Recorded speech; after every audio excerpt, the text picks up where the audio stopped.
and welcome back to another featured company update here at the Investors Coliseum. Well, today I'm really excited to have on for the very first time Francois Perron, President and Chief Executive Officer of Lucky Minerals. Lucky Minerals, of course, is a gold exploration company focused on advancing its Fortuna project located in Ecuador. The Fortuna project is a 55,000 plus hectare property in the heart of a proven and highly mineralized mining district in Ecuador.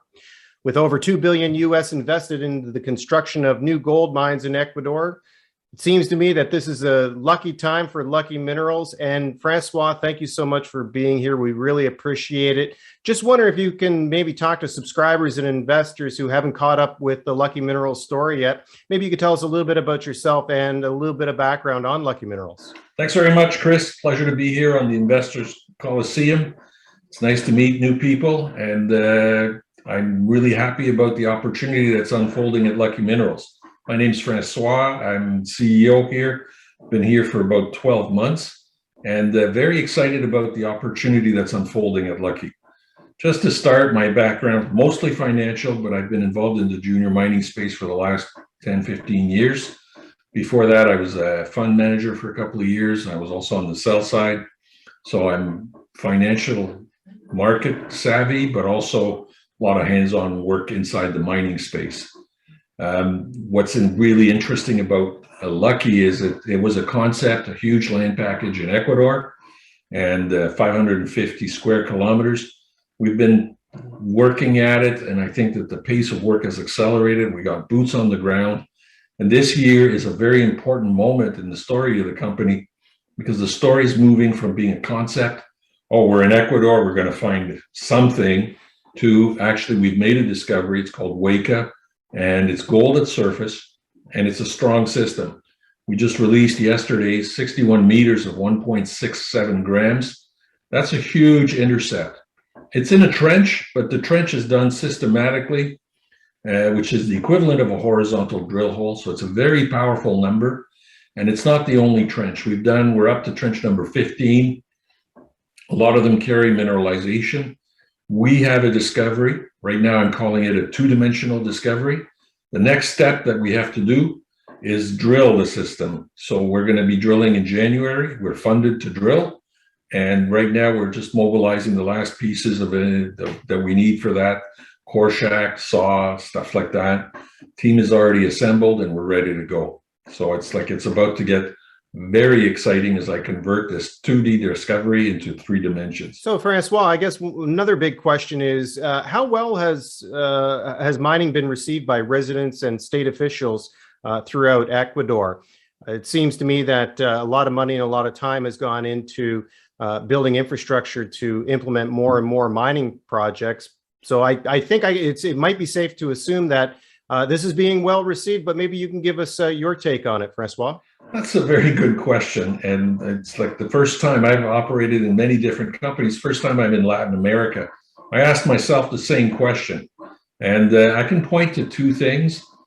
Ecuador is late in getting mining industry going, and they're seeing it change and improve the quality of life in Chile, Peru, Colombia. And Ecuador had a bumpy ride at the start. But I think that the one thing you can point to is this deposit called Fruta del Norte was built in the last 2 years. So can you get things done in Ecuador? Yes. That was under the previous minister or president. The new president has made it one of his pillars of economic development for Ecuador. So I think that if anything, the mood at the central government level is still extremely pro-mining.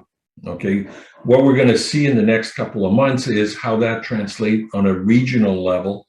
Based on what I'm seeing, though, it is coming into the regions, and there's work to do, as in any mineral project. Okay, but we're on top of it. It's a top priority.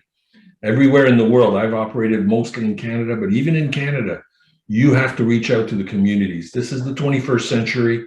One of our founding values as a group is we want to build a project for the 21st century, and that means you can't do it the way it used to be done.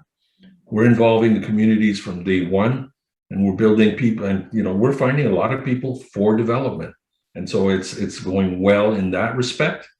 And yeah, I think Ecuador is open for business. Advancing a new project during a pandemic and with continual disruptions in supply chain resources, depending on where you are in the world, there are more than enough things out there to hamper anybody's progress here, no matter the size of the project. So having said that, maybe you can just give us a projection of your timeline here as we head into 2022. Does it look like that all targets will be met? Yeah, a good point. I mean, what's my outlook for 2022? If I have things going my way, yeah, drilling starts in January, and then we get the results. Like turnaround right now that we're experiencing is 5 to 6 weeks from the labs down there. So definitely not as long as what people are experiencing in North America. But get the drilling going. I think I can probably get 2 or 3 holes in the high grade area I was talking about, and that should, confirm that the discovery expresses itself in 3 dimensions. Once that's done, we continue, like I have an initial budget of about 3,000 meters. That should be complete by about March. And the next step after that, on the strength of those results, so like obviously I'm planning if things go well, I would expect to double, have 2 drills on site, and continue to accelerate the exploration effort. As far as lining up the drill company, I'm in discussions right now. There's availability of equipment and drilling crews, so I'm very comfortable with what's going on. My team just visited the warehouse where the driller has all his spare parts. It's about 50K from where we're operating. So we're in very good shape as far as that goes. So I'm excited about the next 3 months, but the plan subsequent to that will be to expand the drilling.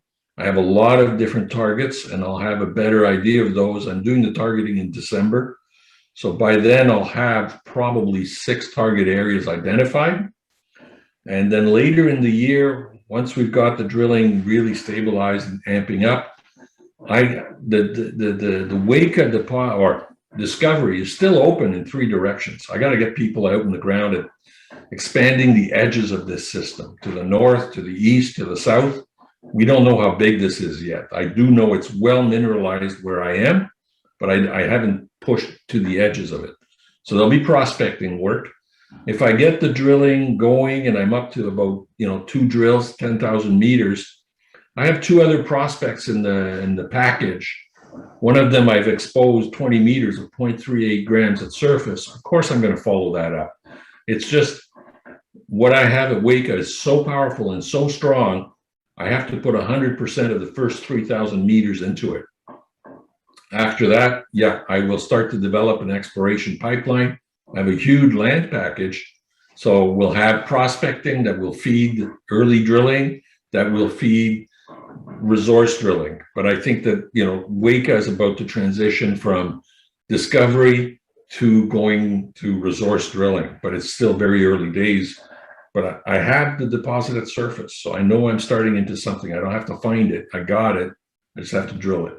So, Francois, just a quick comment from you on the price of gold. Many have made the argument that given the economic turmoil out there, gold is vastly undervalued at this point. And we just thought that we would ask you for your input on this. And I know it's a topic that's very near and dear to your heart. I don't know if you're a gold bug or not, but perhaps you can expand on your outlook for gold here as we head into the new year. Thanks for asking about that, Chris. Okay. I don't mind saying I'm not a gold bug, but I am a big fan of gold, and for different reasons. But where the things are evolving, you can see that, like the monetary system's got problems.